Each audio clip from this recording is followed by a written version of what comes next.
Thanks to everybody for tuning in. My name is Friesla here with Friesla. Our mission is to restore local meat processing, working with folks like Mac and Celsie from Bear Mountain Beef. And I had the pleasure of being able to visit and spend some time with Mac and Celsie about 3 years ago. And for anybody who's started up or run a small plant, you can imagine that a lot happens in 3 years. It kind of feels like probably kind of like dog years, if you will, that for every year running a plant, it feels like 7 years. So, but I could share a bit about, from my perspective, of what Bear Mountain Beef is like. But Mac and Celsie, can you just introduce yourselves and just your roles in the business, and then just give kind of a thumbnail sketch of Bear Mountain Beef? Sure. So I'm Mac Sussex. I'm Celsie. And so Bear Mountain Beef, basically our roles in Bear Mountain Beef have changed a lot in the past 3 years, 5 years. This is our 5th year of operation, the start of our 5th year of operation. And in the beginning, we were very hands-on. We were in the middle of everything. We had to be because we didn't have any experience in the industry. And so the learning curve was very steep for us. And so in the beginning, we were in the middle of everything. Now, fortunately, we've been able to get our team trained and have a really good team right now. This is the best team we've ever had.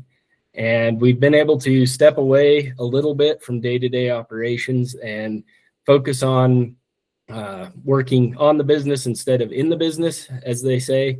And so, and planning the next steps for this business. Where do we want it to be in another 5 years or 10 years down the road, and what do we want to achieve in that time? So that's our roles have changed in that way quite a bit.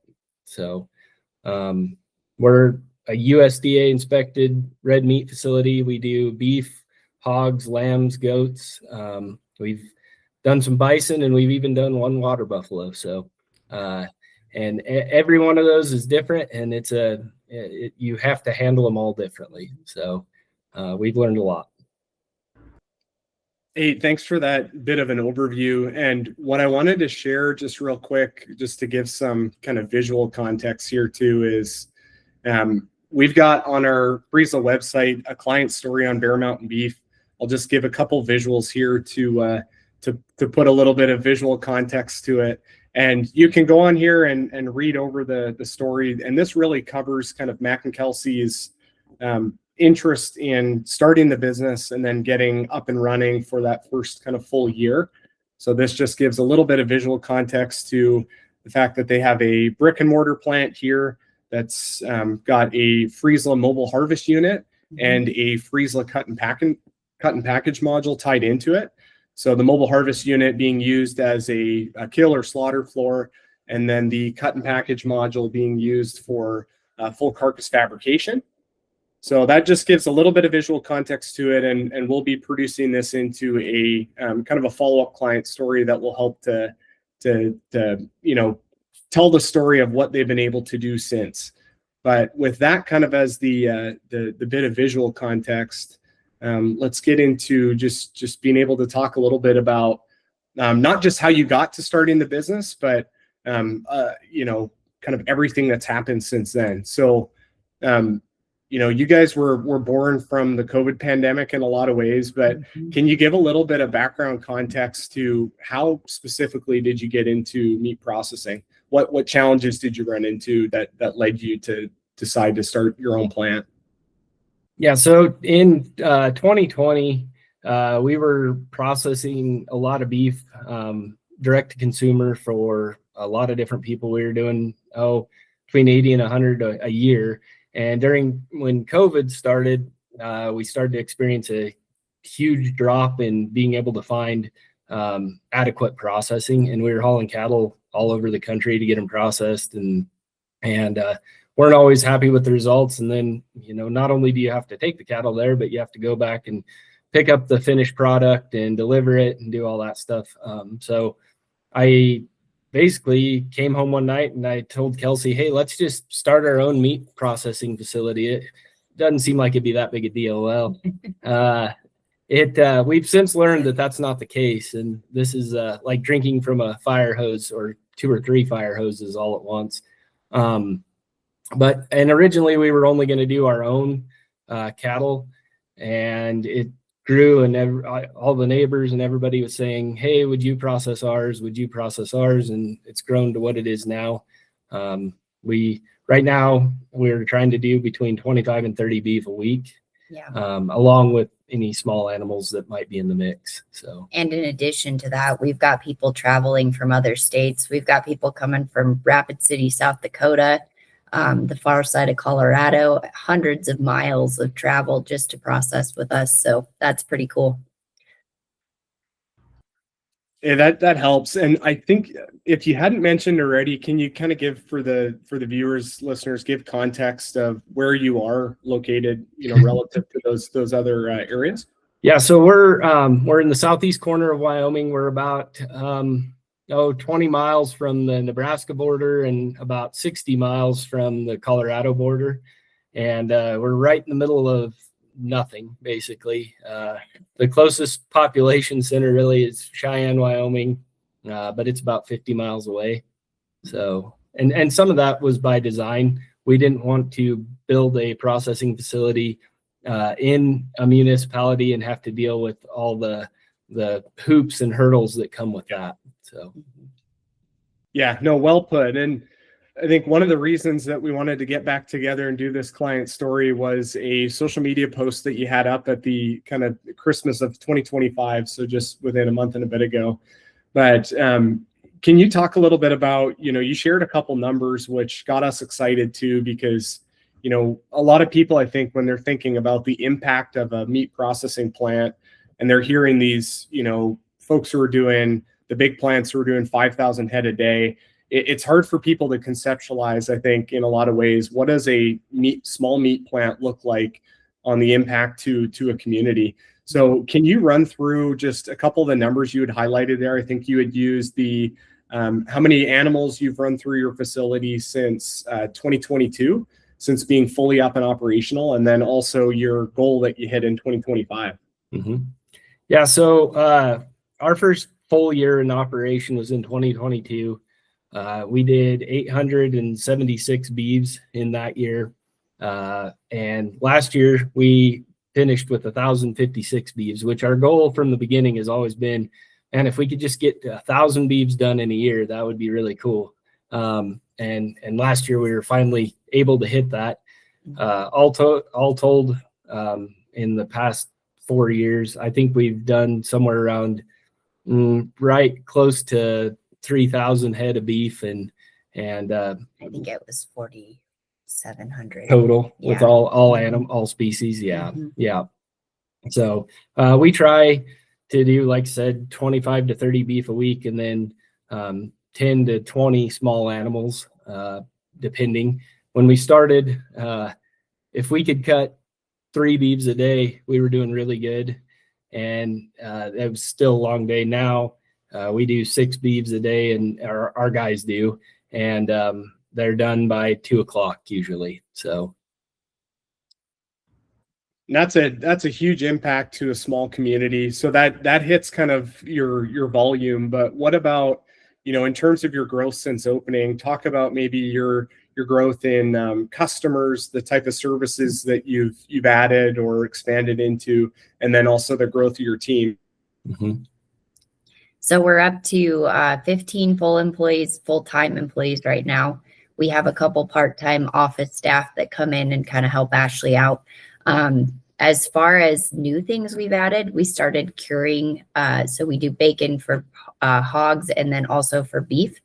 And then, of course, the small animals were a new addition because that was not something that we started with. So it just kind of grew to be a need, especially with the USDA stamp, to have that small animal ability, because there's so many fairs around here and we've picked up a ton of fairs. So August and September get super busy with small animal stuff. Last year we had one fair that brought us 25 pigs in one day. So that was a little crazy. What else, Mac? Yeah, so we started we added small animals to our grant of inspection in 2023. So we haven't actually been doing them for real long. And I would say that has been the biggest addition that we've changed. We custom label currently I think we have about 130 different custom labels for different producers. And that's been a huge thing for us. Them being able to put their own logo on their meat, that's been huge. They've really enjoyed that, and they appreciate the fact that we're here and they can sell across state lines because we are so close to two different states essentially. So they appreciate the fact of not having to travel real far for it. So right, and it gives you the ability to hit a service area that's not confined to just your state, and for your clients to be able to have that gold standard USDA inspection to be able to sell however into wherever they want. Mm-hmm. Yeah. So, and I will admit there's days that I'd like to say we're just going to go custom, because that USDA can be a headache at times, just like anything else. But by and large, our experience with FSIS and the USDA has been positive. Every once in a while, we'll run into a relief inspector or something that makes it a little tougher. But by and large, it's been good. Our inspector is here Monday through Friday from 7 to 4, and so we've adjusted our hours because of that, and it's worked out really well for us. But there are days, trust me. Yes, I can imagine. And one thing I'm curious about is where have you seen growth come faster than you expected? And we talked about your volume, we talked about your growth in terms of employees, your addition of customers, but has there been any growth areas that have surprised you? I would say probably just the custom labeling has been the biggest thing for us. I didn't expect it to be quite as big as it is. And it creates its own problems just because you have to track that, and whoever's labeling has to track and make sure that the correct logo is going on the correct product. And so I would say that has grown faster than anything. And then the other thing is just our reach has grown really fast. We have customers that are bringing cattle from 6, 7, 8 hours away, and that's just phenomenal to me. Yeah, and in some ways, in a similar position to where you were when selling beef direct to consumer took off for COVID, and you're having to just kind of go to the winds to get in at whatever plant you could. Yep. Yeah. So, were there any in terms of growth, just to kind of put an end cap on that? Were there any areas that you intentionally chose to slow down or to not grow? Yes, we have. Really drug our feet on the ready to eat and cooked products, just because we wanted to get our head wrapped around what we were doing and get really good and efficient where we were, and without having that extra layer of difficulty and extra layer of USDA inspection, because when you do ready to eat, they're very, very particular, and they should be, so we've intentionally stalled that part a little bit, but now we're kind of to the point where that's where we're looking at expanding and growing that side of things. Yeah, and we often talk about with clients kind of a crawl, walk, run approach, right? That learning how to start up the raw production side raw processing is a beast in and of itself. So crawl and walk into being able to be proficient there, because that's the inputs, right, into being able to do RTE production. Yeah. Yeah. And I think one of the questions that we get pretty often is, working in the business to then being able to make the business work financially well. That's always going to be a period of growth. But at what point do you say, from your perspective, did the business start to feel financially stable? That's a trick question a little bit, but I would say after year 3, we were finally able to breathe a little bit, and cash flow wasn't quite as big of a deal, where we were wondering how we were going to make payroll and all this other stuff. But it took 3 years to get to that point. And before that, it was a lot of sleepless nights and worrying about how things were going and whether or not we were going to be able to cover things. But yeah, it's definitely a process. And obviously you guys are entrepreneurs and you've had a couple other businesses in the mix in the past. So, in some, I think probably you could say there's some themes that have been similar that way, but obviously running a processing business is different. So what have you learned as, what are kind of the key key drivers that you've seen to making the meat processing business specifically profitable? Efficiency and customer service are two of the most important things. You have to be efficient and be, have your KPIs all lined out, your key performance indicators, and we review those with our managers weekly, and that way we know we're hitting our goal. We shoot for at least 3,500 pounds processed. That covers all of our costs every day, and so really focusing on the numbers and focusing on being efficient. But there's a fine line there too, because you can get too efficient and then you're skipping steps, and then the quality of your product that you produce starts going downhill. So you got to walk that line of being efficient, but also turning out a good product and having really, really good customer service. Well, in addition to that, to having the right people on your team. Yes. So we have designated a quality control supervisor, and that is his only job, is to float around and make sure that everything is going out well, that our yields are staying on target, and just identifying too that your employees are in the best roles they can be for, what they're interested in, because the hard part is finding people. But then when you do find people, what roles are they best in? And so a lot of our job right now is just identifying their capabilities and their interests and putting them in a role that suits them well. Yeah, no, that's well put. And, as you reflect back on, what, thinking about starting a business and then starting it are two different things, just as, getting into an operational, like you talked about, operational efficiency being very important. As you look back on some of those early assumptions that you made about costs or margins, what have you learned in terms of those assumptions being accurate or being inaccurate and needing to learn the hard way? We learned that we didn't know anything when we started. All of our assumptions were pretty much wrong. No, to really drill down on that, we thought going into this that we could process a lot more pounds in a day starting out than what we were actually capable of. And so that was a definite drag. Our capacity, our business model and everything was built on a way higher capacity than what we were capable of in the beginning. We are now hitting those numbers, but for 3 years we didn't. So that took some time to get that built up, and that's honestly just training. Getting your team trained, getting them efficient and ready to work. That's what it all comes down to. That, and now when we started, we had to hire experience, and they basically had to train us, and so our wages were a lot higher. We had to pay a lot more for operating.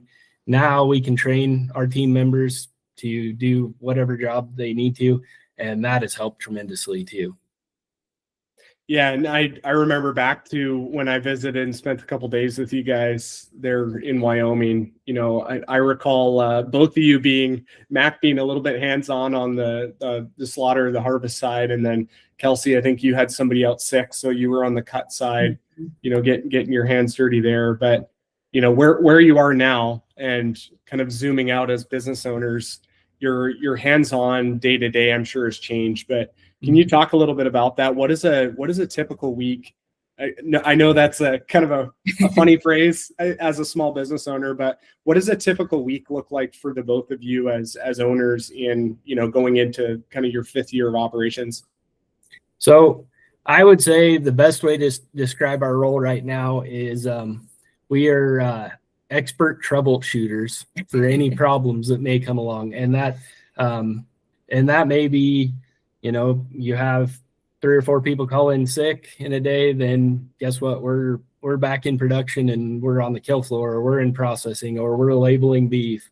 And then fixing anything that gets broke throughout the day. Our team's really good at breaking stuff, just like probably every team is. And so I'm basically a glorified handyman right now, or maintenance man. And so, yeah, that takes up quite a bit of our time. But on top of that, we spend a lot more time in our office, just going over numbers and looking for the next opportunity and what we need to do to continue to grow this business.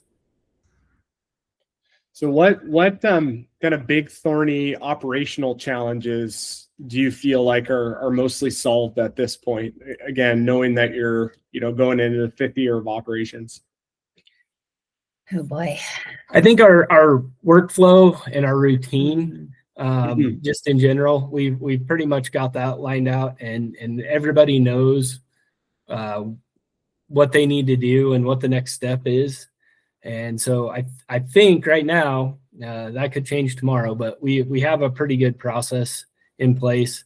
And I would say that is key to being successful.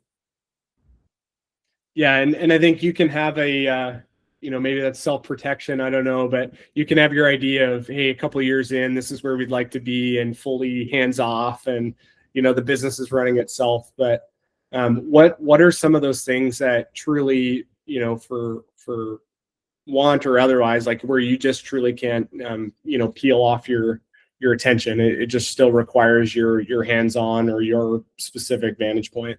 Mm-hmm. So yeah, honestly, when we started this, as you know, Reese, our plan was to be pretty much hands-off from the beginning. We had a manager hired to run the plant. We were going to focus on the ranching side of things and our other businesses. And then that lasted about 30 days and he quit. And so then we were kind of thrown in the mix and had to learn pretty quick. So that was our goal. We're just now kind of getting to that point with the business. But I would say, to answer your question, it depends on the day.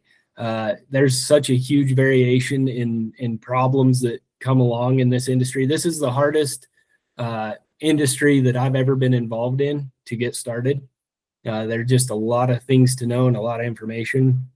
But I think people management is probably the biggest day-to-day thing, and managing people's personalities and making sure that we don't have any conflicts anywhere, because they're working right next to each other all day long, every day. And so that has been huge. And honestly, that's Kelsey's basically our HR department. And so she gets to deal with most of that. I sometimes don't have the patience that she does with people. And so we complement each other well in that aspect. But yeah, managing people is always an issue, and I think will always be. Well, and I like to go down and visit with the customers too, because sometimes it's just nice for them to see the owner's face and to be around and just make sure everything in their order's right and they got everything they needed. Our office lady is top notch, but I still like to kind of have a presence there because I think it's important. Mm-hmm.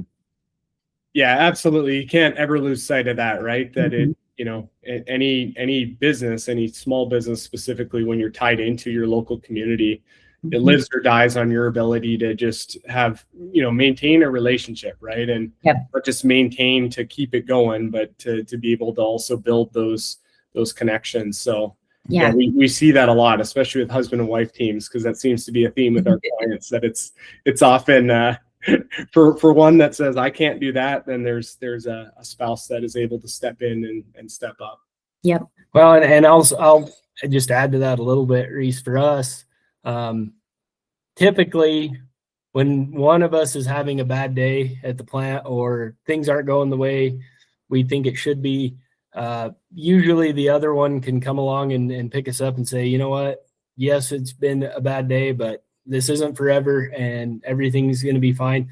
If we didn't have each other to lean on, I don't know that we would have continued through the beginning parts that were really tough. So I guess that just adds to that. And then the other thing is we've changed the structure of our team a little bit, and we always thought we needed a manager to manage the whole operation. Well, in our situation, that's not really feasible because they can't be everywhere at once. So what we've switched it up to is we now have department managers. So there's a slaughter floor manager, there's a processing manager, and then there's the QC guy, and then the office manager. So they all are responsible for their aspect of our operation.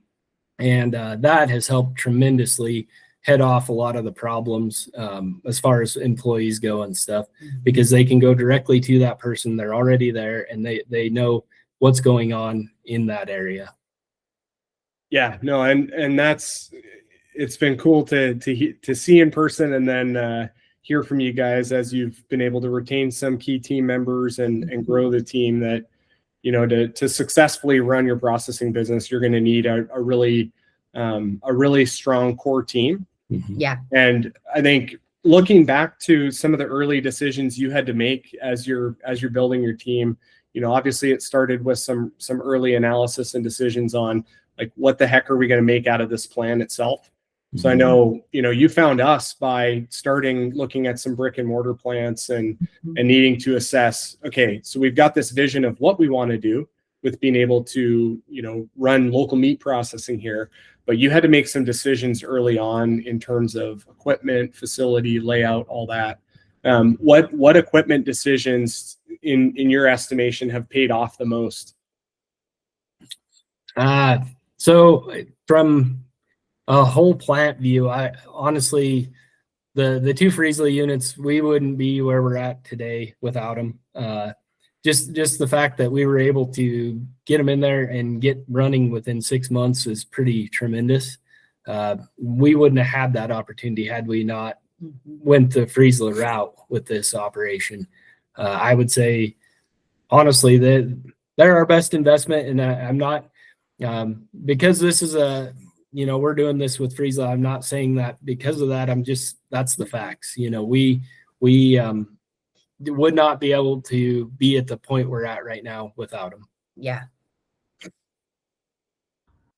Well, that's an honor and a pleasure, and it goes with, we've had to walk alongside you guys, just like with every client, to learn and to grow and to understand and to fix things that broke, and to be alongside you on the services side too. But maybe talk a little bit, I know my question is more about equipment, but talk a little bit about the services side too. What have you learned on your own, and what have you, leaned on us to learn?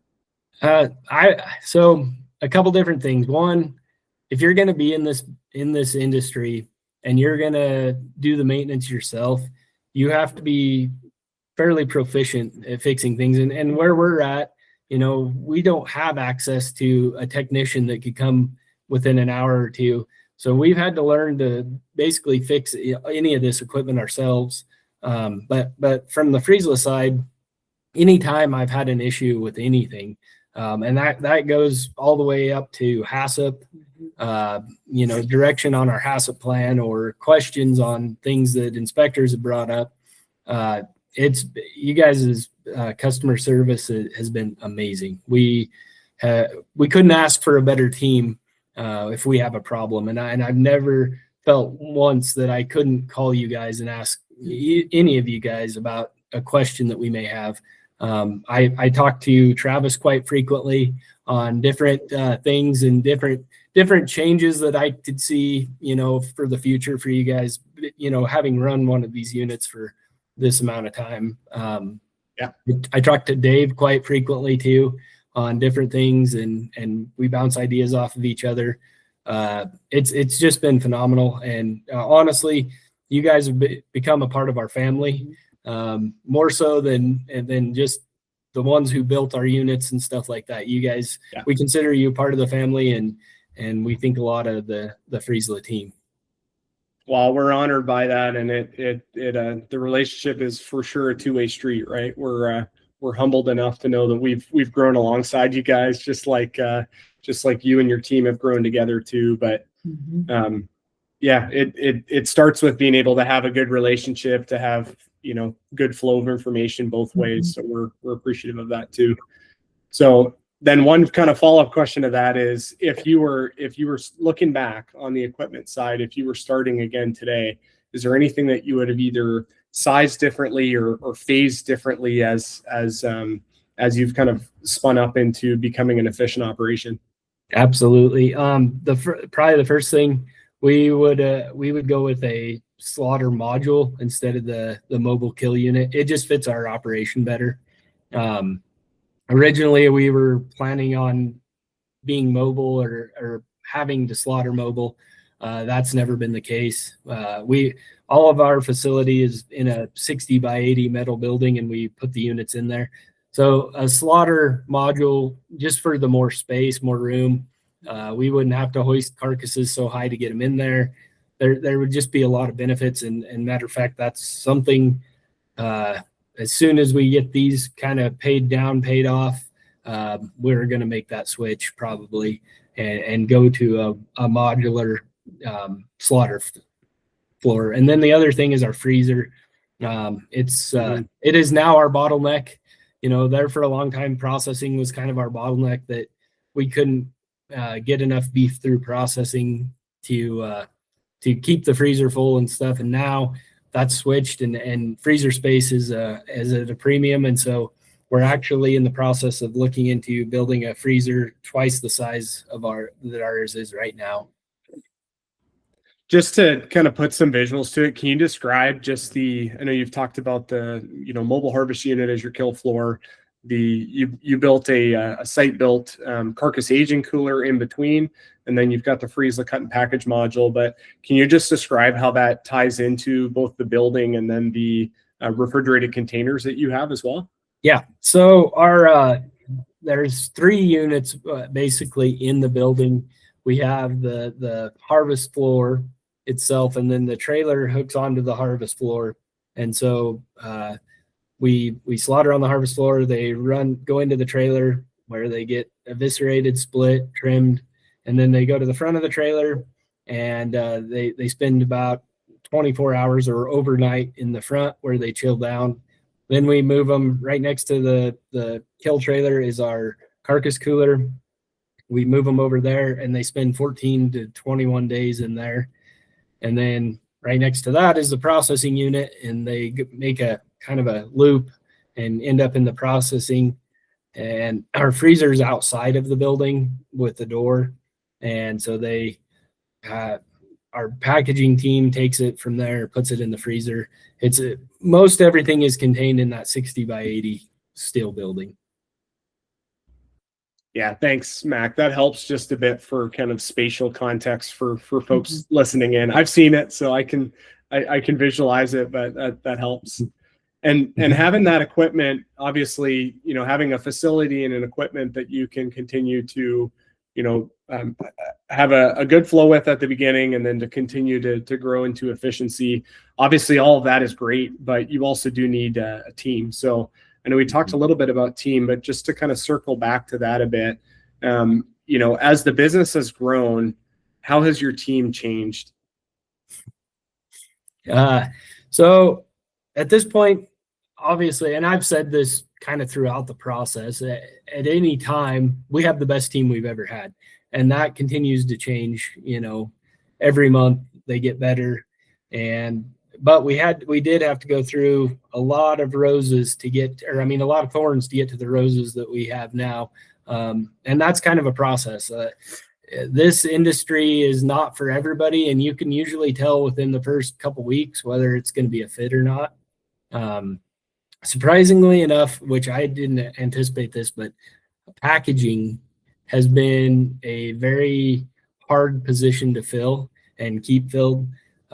Everything else, we've pretty much kept the same team, a lot of the same people from the beginning. We've added to that, but packaging for some reason has been probably our hardest area to fill. We went through one point where within about 24 days, we went through 6 different employees in packaging. They'd last about 4 days, and then they'd just leave and we wouldn't show back up again. So that's been a bit of a struggle for us, but I think we've maybe got that solved now. Our people that are in there now have been there for almost a year, 8 months now. So, and they're doing really well.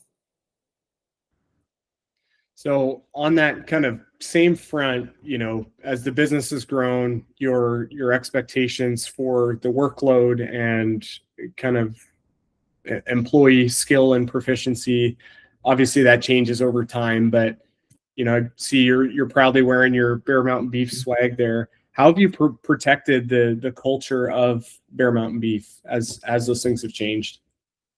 So we're pretty selective with who we hire. The interview process kind of consists of like a working interview for 2 weeks, where we kind of give them some time to see if it's going to be a fit for them and if we like their ability to produce. And that has worked out really well. We also have offered them pretty good benefits, but we have a pretty long waiting period. So they get health insurance, they get dental and vision, we provide accident coverage. We kind of think that our wages are pretty good for where we are located. So we try really hard to hit that upper echelon of people that we're recruiting for those positions. And like Mac said, a lot of times the ones that aren't supposed to last don't. So we work pretty hard to try to take care of our staff and do our best to create a good environment for everybody.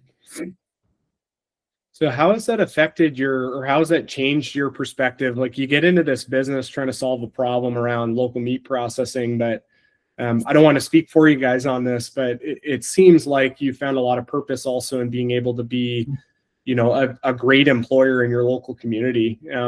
Maybe talk a little bit about that. Yeah, jobs are pretty hard to find. A lot of the community is slowing down and kind of dying off around us. So people don't have a lot of opportunities in that area right now. So there's a lot of people that, are willing to travel for work, but we've been very fortunate that we've found a lot of locals out in our area that we're just kind of wanting something to do. So it's been really nice for our small community to have an option here where they don't have to drive 30 miles every day or fight the roads. I would say probably 60% of our team now is local. So within probably 10 to 15 miles of our business. And that's huge for us, especially with the weather conditions changing all the time. Yeah, I think we've tried really, really hard to build a family type atmosphere at Bear Mountain Beef.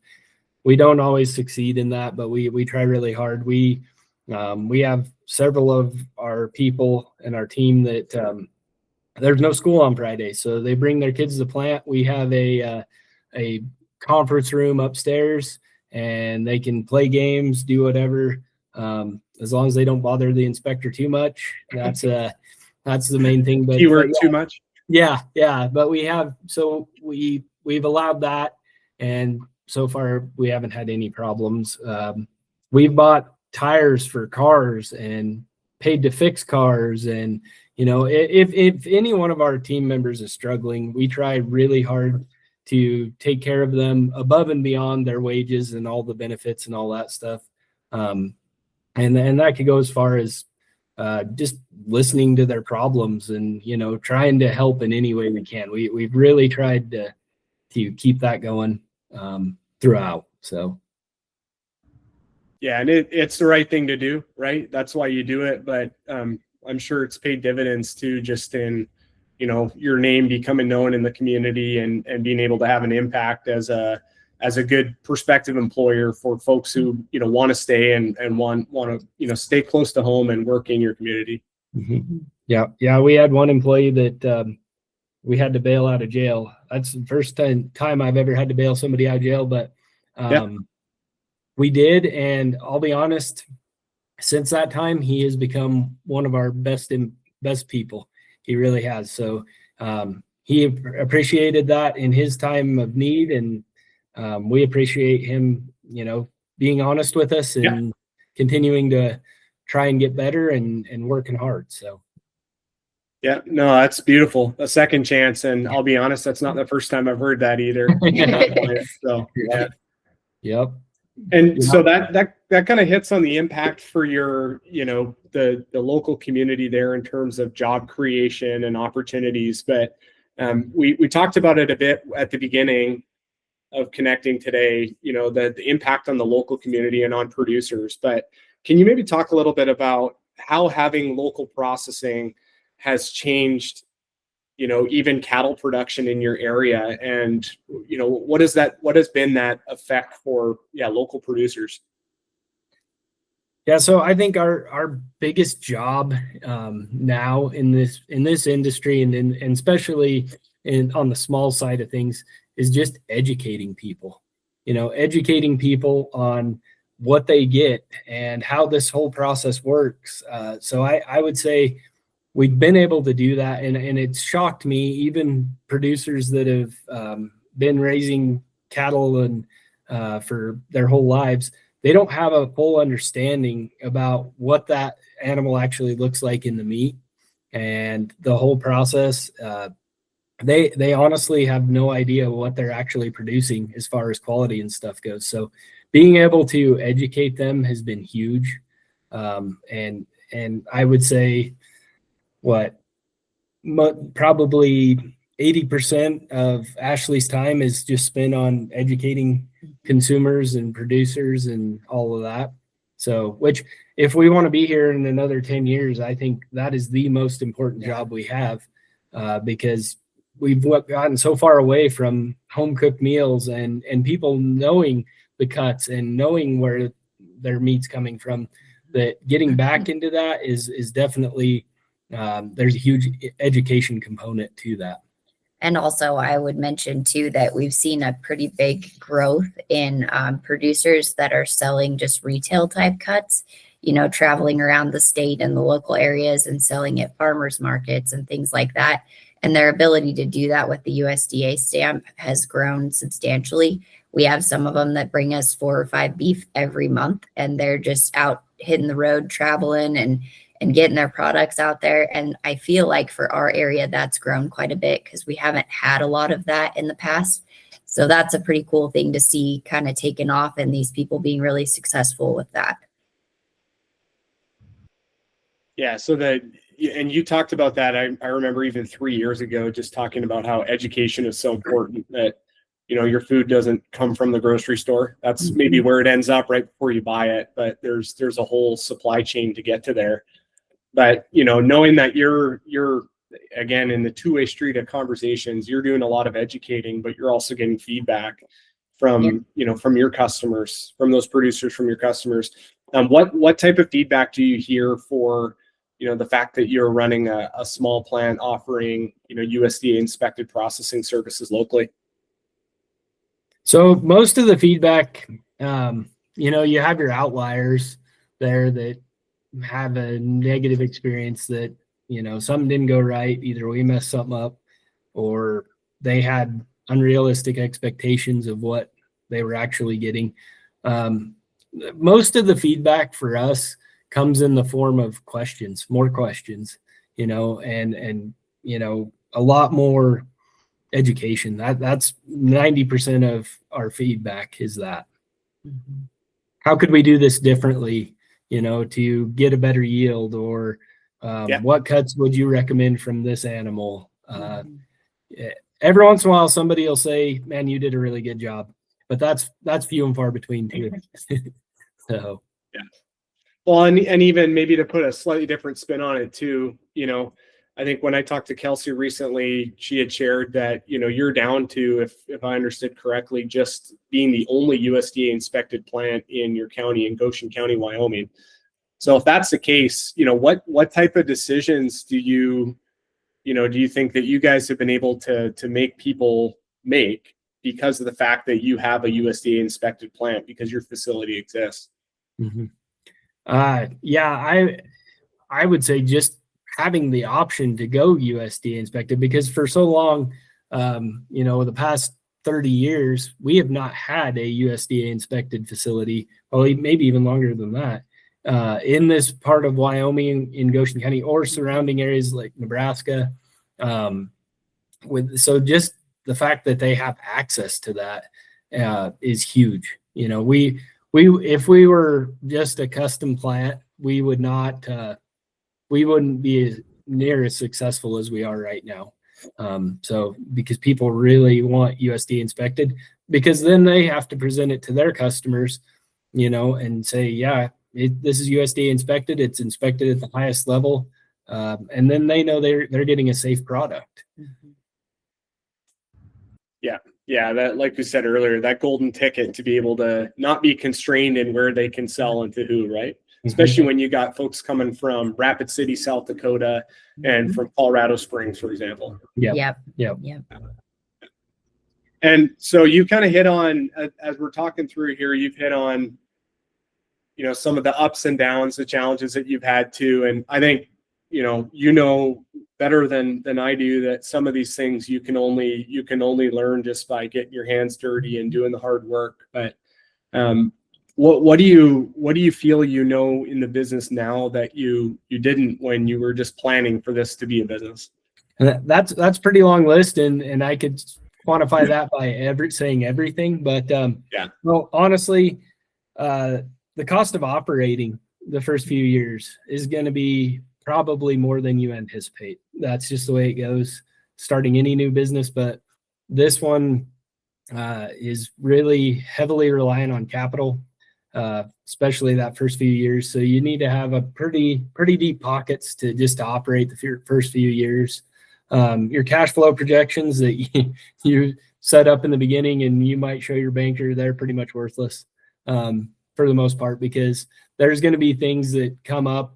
Either you're not going to be able to do what you think you're going to be able to do, or you're going to have equipment breakdowns or people problems that are going to affect that drastically. And so making cash flow, I'm not saying it's worthless, like you have to do it, but pretty much the numbers there, they're not going to be reflective of reality for a while. That would be the biggest thing. And then we made so many mistakes in the beginning, and we still do every day. There's things that we are trying to continually improve on.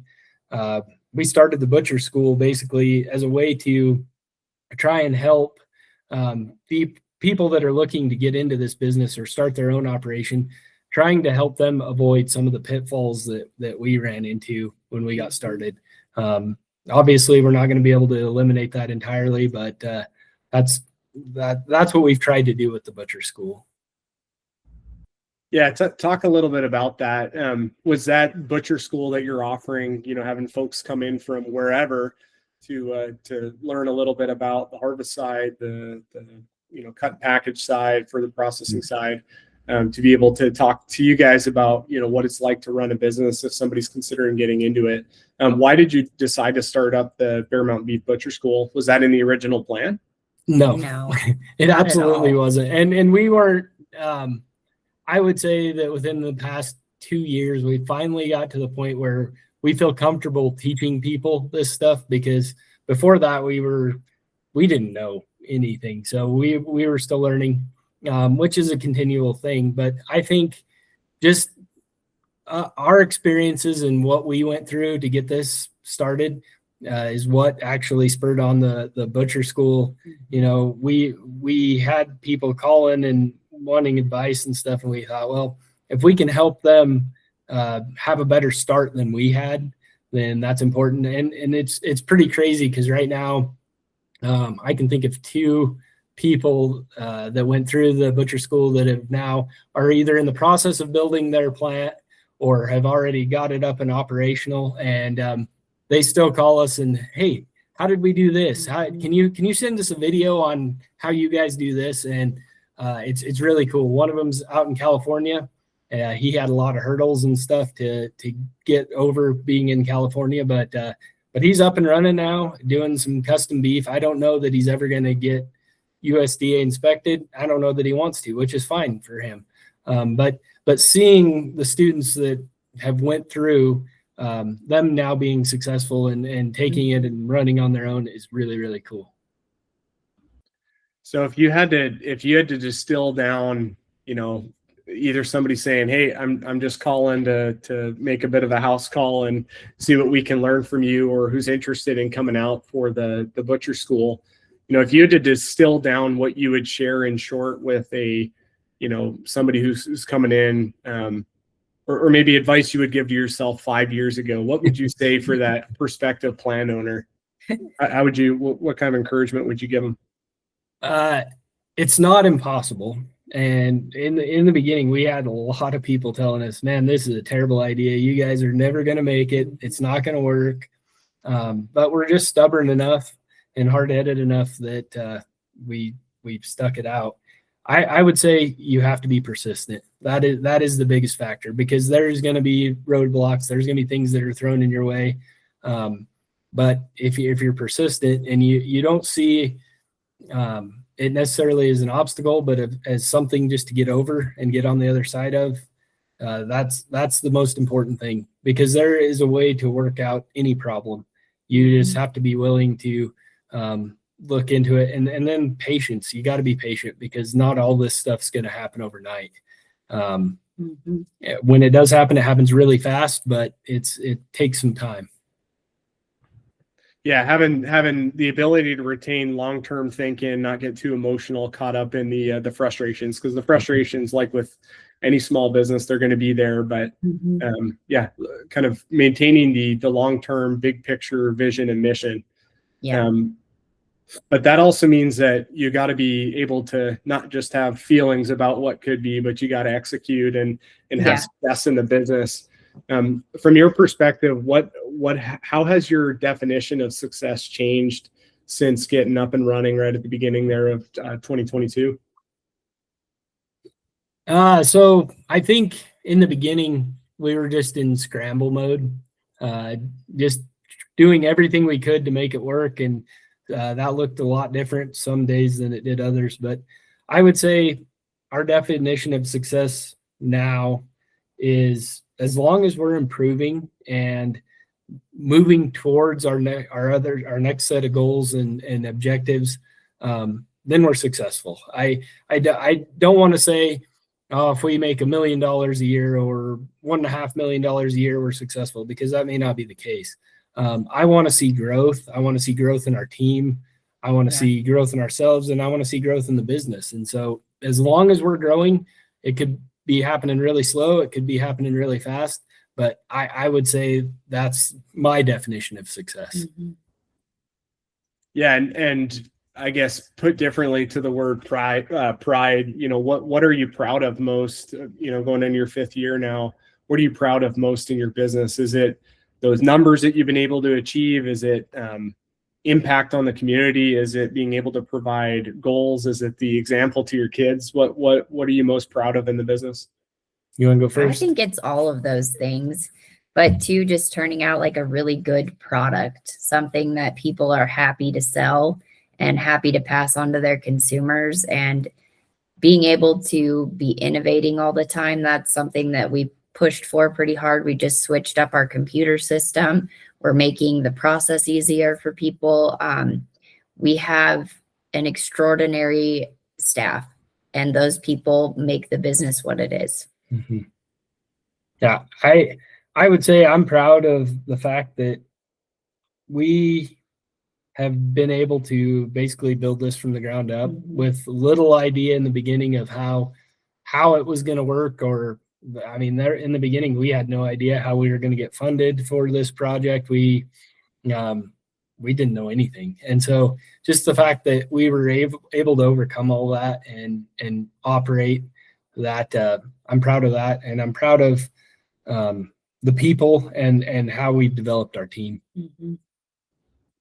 That's great. And you talked a bit in terms of kind of what's ahead and what's next for Bear Mountain Beef. You talked about, potentially growing into, further harvest floor in the future. You talked specifically about the ready-to-eat goods production and how you've needed to ease into nailing down the further processing side on the raw side before getting into that. But what is next for Bear Mountain Beef? Where do you guys see yourself in the next, I'll say 2 to 3 years, but you may say, hey, just 2026 is enough.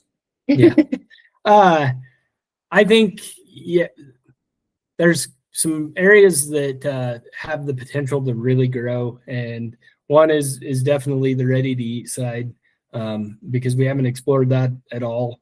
And so I would say within the next 2 to 3 years, I'd love to be able to make snack sticks and ready to eat products.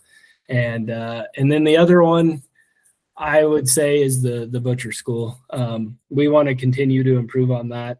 I would love to have a separate facility on the same property, but a separate facility that is built specifically just for teaching people this stuff. And that way we don't have to necessarily interrupt our day-to-day operations at the plant with our guys trying to get production done and stuff by teaching somebody.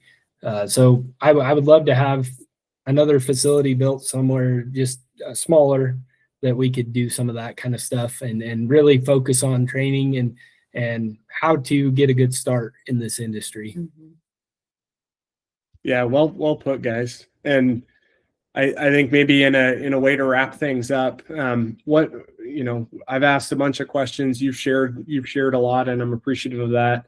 What kind of parting wisdom or comments do you have for, a prospective, meat processor, either if it's a producer who's saying, hey, we want to vertically integrate, get into processing, whether that's a processor who's been, in the fight for the last number of years and they want to look to expand, or, even just, entrepreneurial folks who say, hey, I see that there's a need in our community and I want to put my money where my mouth is and support this. What kind of parting wisdom do you have to share with folks like that? For me, it would be don't listen to the haters, because when you start this process, you're going to have bankers tell you, yeah, there's no way this is feasible. You're going to have your family and friends tell you, man, you're an idiot. This is a dumb idea. Don't ever do this. But just stay focused on what you want to achieve. And then the steps to get there become pretty clear if you know what the end goal is. And then just tackle them one at a time, just a little bit of improvement every day is better than nothing. So, but it's going to be hard, and there's going to be some challenges. There's no doubt about that. Yeah. Make sure you're educating yourself, build a good team, set a good foundation for your business, and kind of know what your goals are going to be, because it is trying every day. Yeah. And as far as building your team, you need people with some experience probably in the beginning, but you don't have to rely on that 100%. I would focus more on, when you're building your team, on building people with good character that are hard workers and are loyal, want to build it with you. And that's what I would say about our team right now. All of them are focused on how can we make Bear Mountain Beef better? How can we continue to build our social media? We have actually our quality control guy is our social media guy too. And he's pretty cool. That's his passion, is, doing blogs and doing videos. And so he has been able to take our social media game up another level. But he's passionate about it, and he cares about where he's at and what he's doing. And he had no experience in meat processing at all when he started. And now he's our QC manager and our social media director, as you will. So yeah, you don't have to necessarily go find someone with a bunch of experience. Find a team that you can build around and get along with and build with and wants to be a part of it. Well, very well put, guys. And I think that'll be a good, helpful perspective and good encouragement for a lot of the folks who were in your shoes a few years ago who are considering diving in. Now, the most important question, if people want to find you, or they want to, bend your ear or come out and spend a week or two training with you for the Bear Mountain Beef Butcher School, how can they find you? Where can they find you? bearmountainbeef.com is our website. We're working on revamping it right now, so it'll have a lot more information. They can give us a call, 307-338-2751, and we're happy to help in any way we can. Yeah, we get phone calls all the time from people that have questions. They don't necessarily want to come to the school, but they just have questions on our operation. And we are an open book, and we've tried to remain that way as far as numbers go. We don't hide any of that. And if we can help somebody to make their operation better or get a start, that's what we're all about. That's what we try and strive for. So, and Bear Mountain Beef is all spelled out. So, yeah, it's an easier name to pronounce than Friesla, right? Right on, guys. Well, thanks very much for doing this, and greatly appreciate you sharing your wisdom and making the time. Yeah. thank you, Reese. We appreciate Yeah, it. you bet.